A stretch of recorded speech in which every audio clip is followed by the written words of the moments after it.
Jatend migao mar weche tije pachoka Dr. Alfred Mutua ochako ayanga kampen malimo counties 47 kaka yo mar neno ni Jo-Kenya yudo puonj ewi thuolo mag yudo tije e pinje maoko. Koloso e kaunti ma Kisumo, Mutua noyango ni Jo-Kenya ma kwan gi romo 3,427 oseyudo tije e kind ji 8,000 mane ochwalo dwaro mag tije e piny Qatar. Koko ni tend migao mare biro yaro badene mar neno ni oganda yudo tije e pinje mopogore.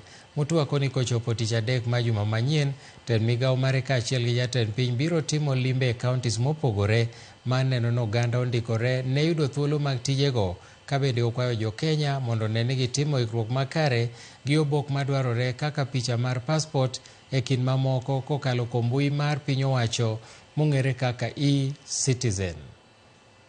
Kenya is bigger than just Nairobi, and it is unfair to have people traveling kilometers and paying so much money and sleeping on the road, sleeping on the site just to seek an opportunity.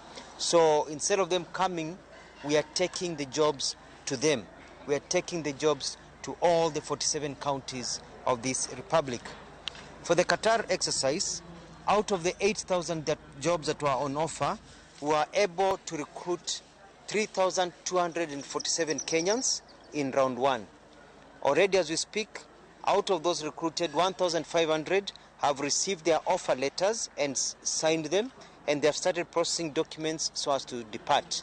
The whole process of doing medicals, application for visa, and the other process has started, and so the others are coming in. So we do expect that all of them will be ready to travel within the next few weeks.